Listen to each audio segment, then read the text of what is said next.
Estás escuchando La Sobremesa con Marbella, tu señal. Un podcast que te ayudará a conocer un poco más a la Iglesia Católica en temas como historia, filosofía, teología y humanismo, así como vidas de santos. Te invito a ponerle play, a ponerte cómodo y escuchar este podcast. Síguenos en nuestras redes sociales como La Sobremesa con Marbella, en Spotify, YouTube, Instagram y Facebook.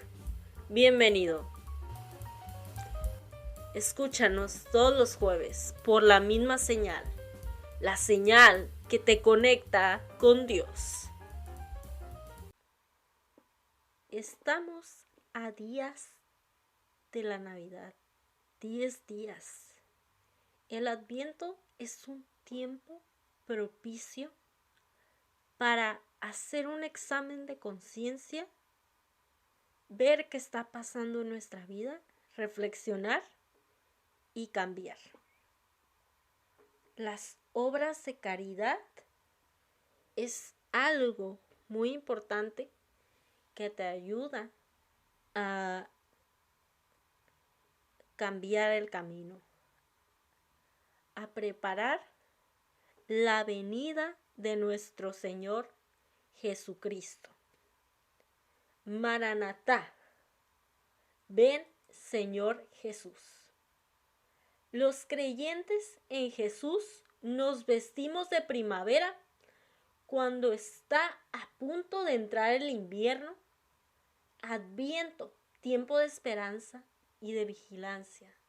Esperamos al amado que vino y está a punto de llegar y le cantamos Maranatá, que es la fórmula aramaica de profesión de fe nacida en la primitiva comunidad aramea y corriente en todas las iglesias cristianas, como se deduce de que la use San Pablo cuando escribe en lengua griega a los Corintios.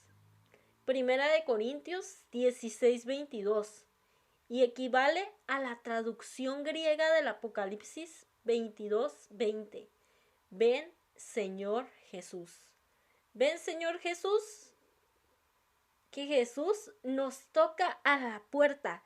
He aquí que estoy a la puerta y llamo. Si alguno oye mi voz y responde, entraré en su casa y cenaré con él.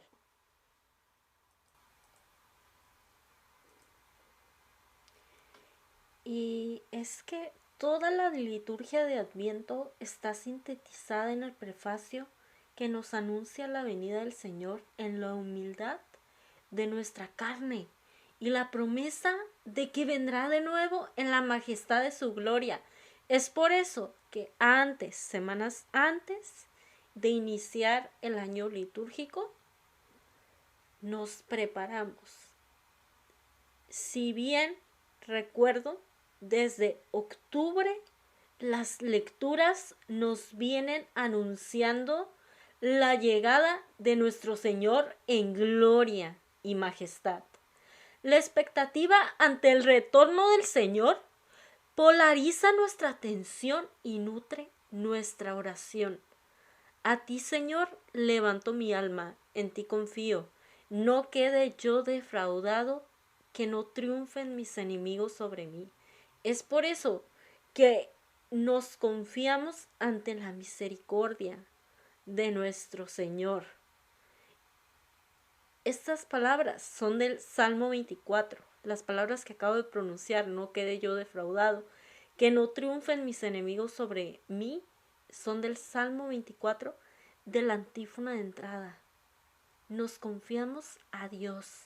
Si aguardamos a Cristo, nuestra espera no debe ser pasiva, sino dinámica para salir al encuentro con nuestras buenas obras, con la lucha constante contra el pecado, la oración, los sacramentos, la caridad, todo el séquito de las virtudes, es decir, haciendo actuar nuestra fe por la caridad. Les pongo esta metáfora. Es como si construyéramos una torre sobre roca firme. Los cimientos van a quedar ahí, no se van a caer.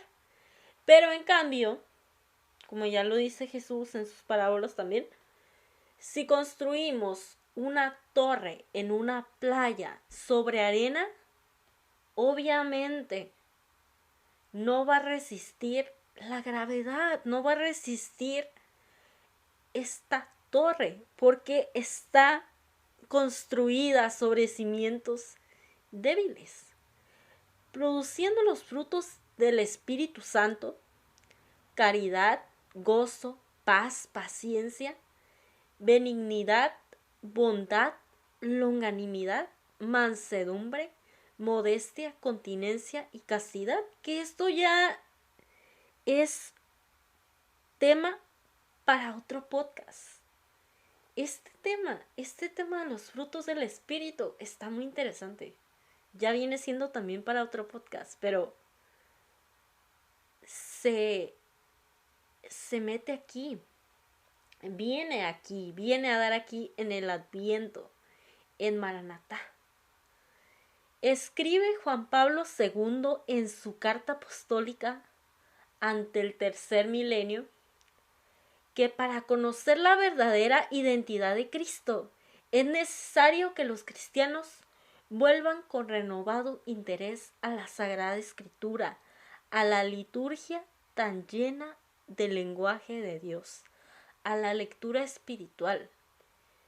Hay lecturas tan interesantes, la lectura de los santos, la lectura que relata los acontecimientos de las cartas de doctores que son padres de la iglesia y hacen como sus reflexiones hacia las cartas bíblicas, que viene precisamente en el oficio de lectura de la liturgia de la palabra. Es una de las cosas que tiene la iglesia que nos nutre, nos llena. ¿Por qué? Porque estamos meditando también la palabra de Dios. Cada domingo escuchamos la lectura de la palabra de Dios y recibimos el don de la homilía, explicación actualizada de los textos leídos. Recordemos algo, no tengámoslo en cuenta. La lectura y la palabra de Dios, que es lo mismo, la lectura de la palabra de Dios, el Evangelio, es actual, no pasa de moda y está de acuerdo a los tiempos, acordes a lo que estamos viviendo. Muchos dicen que la Biblia es libro del pasado, pero no es así. La palabra de Dios no tiene tiempo. La palabra de Dios es extratemporal y nos enseña tanto en el siglo XIX como en el siglo XXI y está acorde a lo que estamos pasando. Es por eso que la homilía nos da la explicación de la palabra. Y es que resuena en la presencia del mismo Señor ante Cristo que siembra su palabra en nuestro corazón. La mesa está servida.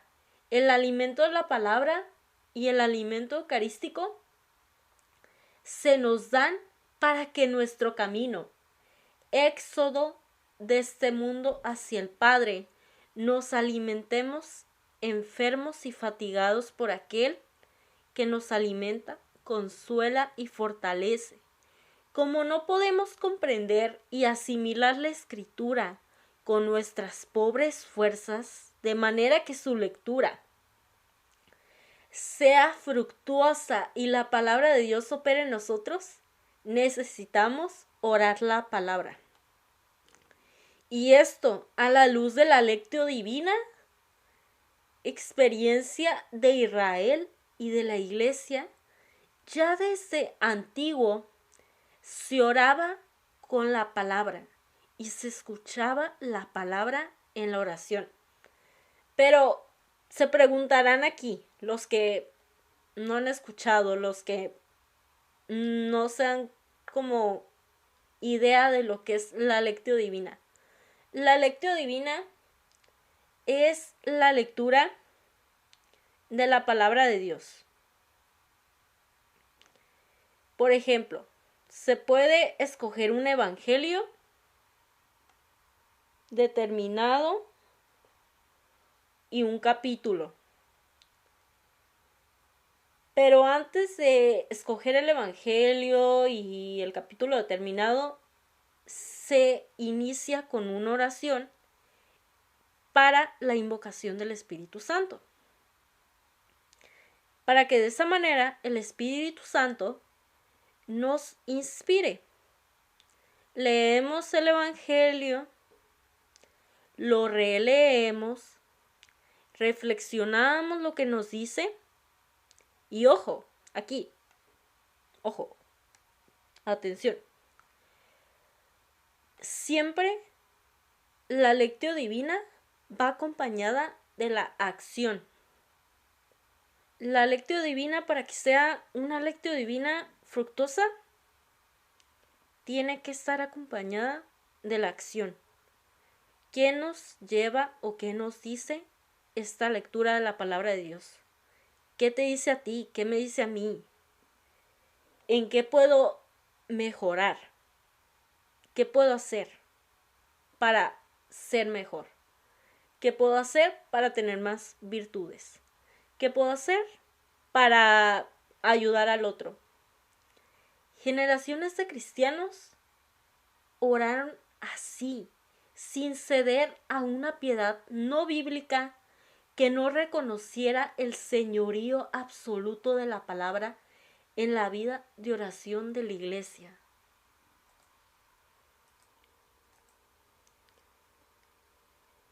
Todos los padres de la Iglesia, recordándolos de Oriente y de Occidente, practicaron la lectio divina e invitaron a los fieles a que lo hicieran en sus casas y les entregaron esos espléndidos comentarios de la Escritura que eran fruto suyo esencial.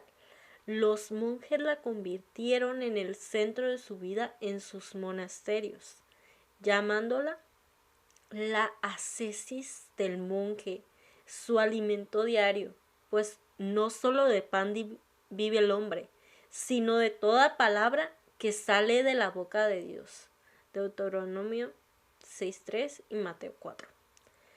Y hasta sintieron la necesidad de fijar por escrito el método para ayudar a los principiantes a esta adquisición de la palabra en el espíritu que santifica. Y Orígenes, Jerónimo, Casiano, Bernardo y tantos más fijaron los términos de la lectio divina, estimulando a los creyentes a recorrerla como la vía áurea del diálogo y del inefable coloquio con Dios.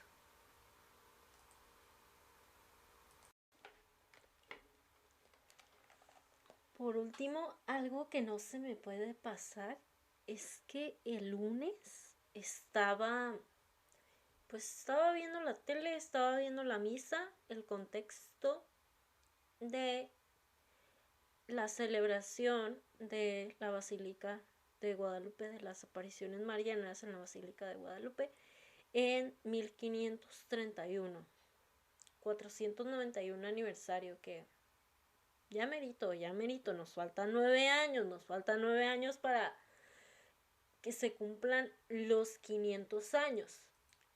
Y algo que me llamó mucho la atención es que reflexionando en el tiempo en que María se presentó, que fue exactamente 10 años después de la conquista, si mis cuentas no me fallan, María se presenta, nos trae a Jesucristo en sus apariciones y siempre nos dice en la aparición de Guadalupe, siempre nos dijo: yo soy la madre del verdadero Dios por quien se vive, que no estás bajo mi regazo, que no estás bajo mi manto. Y algo que reflexionaba Monseñor en la misa solemne era que María se presenta en el tiempo,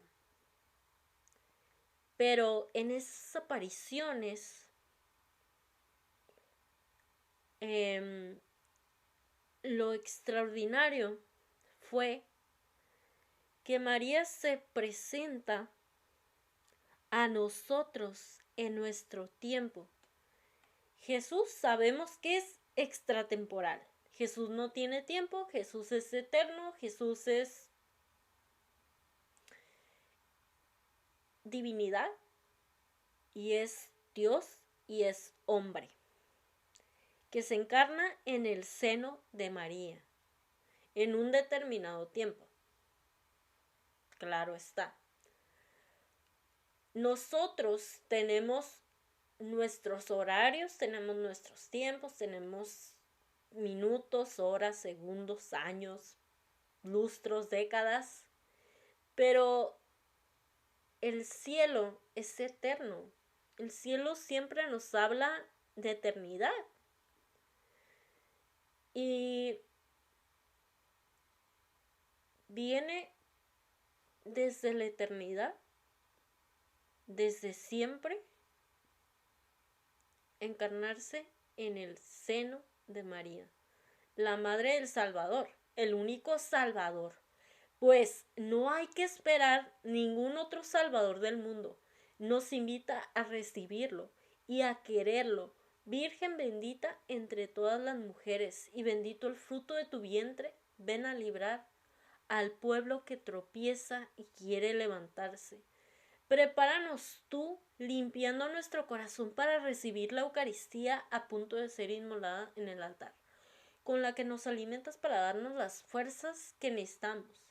Lávanos como la madre lava a sus pequeños, para recibirla santamente y descubrir por ella el valor de los bienes eternos y poner en ellos nuestro corazón. Sin la madre, sin María, somos un pájaro que quiere volar sin alas.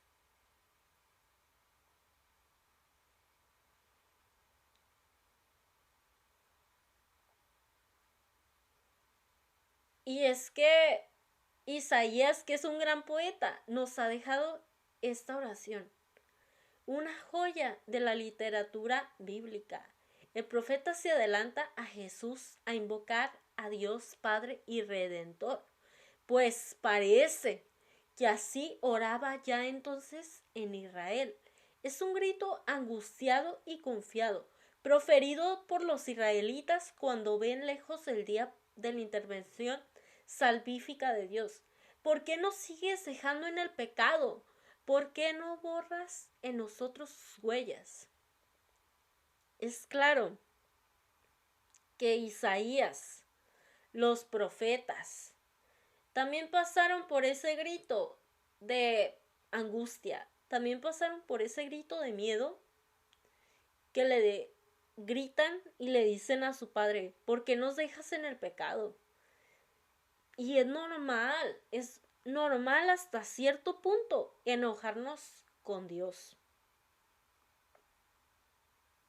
Y después, claro, hablar, dialogar de nuevo con Dios. ¿Por qué? Porque es nuestro Padre. entre reclamos, Dios no nos abandona. Nosotros le decimos, ¿por qué no borras en nosotros las huellas del pecado? ¿Por qué no nos creas el corazón nuevo? Es Dios quien obra en nosotros el querer y el obrar. Tú eres quien nos ha de arrancar de raíz este cáncer que llevamos dentro, este hombre podrido que somos.